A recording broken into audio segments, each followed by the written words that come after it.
குரு வாழ்க, குருவே துணை. என் உலக ஜோதிடம் யூடியூப் சேனலுக்கு உங்களை அன்போடு வரவேற்கின்றேன். சேலத்திலிருந்து உங்கள் அஸ்ட்ரோஸ்ரீ பூங்கொடி. இந்த பதிவுகள் எல்லாம் உங்களுக்கு பிடிச்சதுன்னு லைக் பண்ணுங்க, கமெண்ட் பண்ணுங்க, ஷேர் பண்ணுங்க, சப்ஸ்கிரைப் பண்ணிக்கோங்க. வாங்க பதிவுக்குள்ள போகலாம். இந்த பதிவு என்னன்னா, தைப்பூசம் பற்றி நாம அறிந்து கொள்ளலாம். தைப்பூசத்தன்று முருகனை எப்படி வழிபட வேண்டும், என்ன செய்ய வேண்டும்னு இந்த பதிவுல கேட்டு தெரிஞ்சுக்கலாம். சரிங்களா? வாங்க பதிவுக்குள்ள போகலாம். இந்த தைப்பூச திருநாளன்று முருகப்பெருமானை உலகெங்கிலும் வழிபடுவது நமக்கு தெரிந்ததுதான். தமிழர்களின் வாழ்வோடு கலந்தவன் இந்த சிவகுமாரன். அதாவது சிவபெருமான் மற்றும் பார்வதியின் இளைய குமாரன் என்பதால் சிவகுமாரன் என்றும் அழைக்கப்படுகிறார்.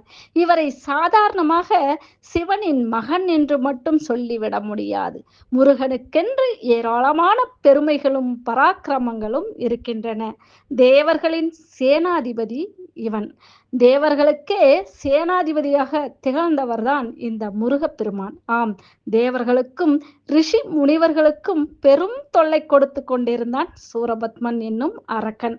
அவனை அழிப்பதற்காகவே சிவபெருமானின் நெற்றிக்கண்ணிலிருந்து அவதரிக்க செய்யப்பட்டவர்தான் நம்முடைய முருகன்.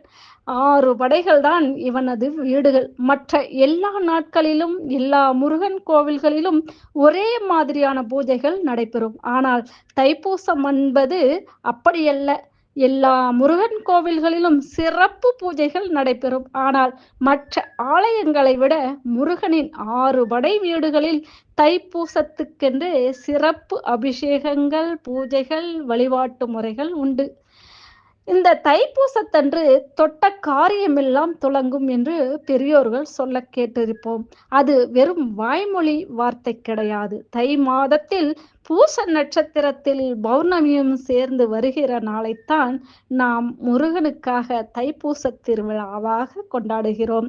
நம்முடைய ஊர்களில் திருவிழாக்களில் அலகு குத்தி நேர்த்திக்கடன் செய்வதை பார்த்திருப்போம். அதேபோல் மற்ற எந்த கடவுளுக்கும் இல்லாமல் முருகனுக்கு இந்த தைப்பூச திருநாளில்தான் குறிப்பாக பக்தர்கள் நேர்த்தி கடன்கள் நிறைவேற்றப்படும்.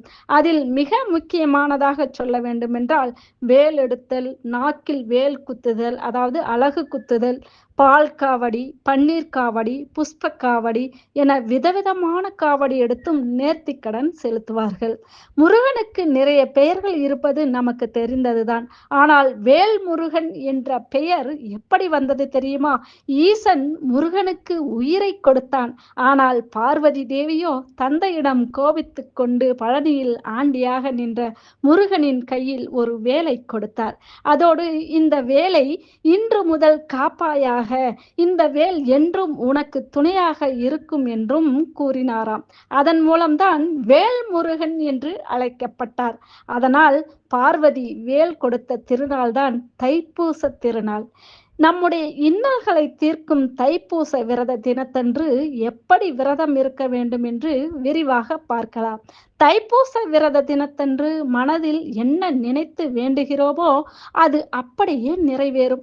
அதேபோல் இந்த நாளில் முருகனின் பார்வை பட்டுவிட்டால் உங்களுடைய வாழ்க்கையில் ராஜயோகம் உண்டாகும்.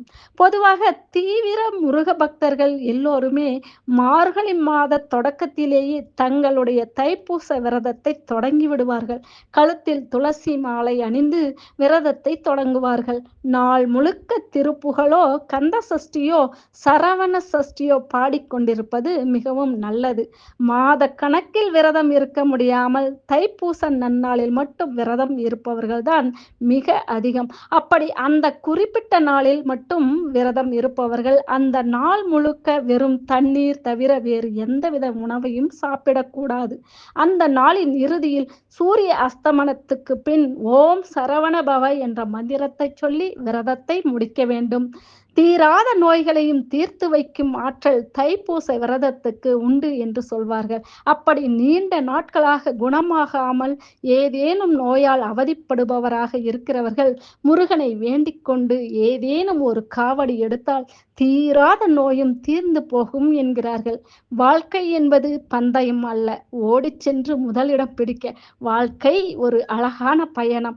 ஒவ்வொன்றையும் அனுபவித்து ரசித்து நகர வேண்டும். அது காட்டும் பாதையில்தான் ஓம் சரவண பவ என்று நாம் போவோம். நன்றி. மீண்டும் அடுத்த பதிவில் சந்திப்போம். வாழ்த்துக்கள் அனைவருக்கும். வளங்கள் யாவும் பெருகட்டும். நன்றி.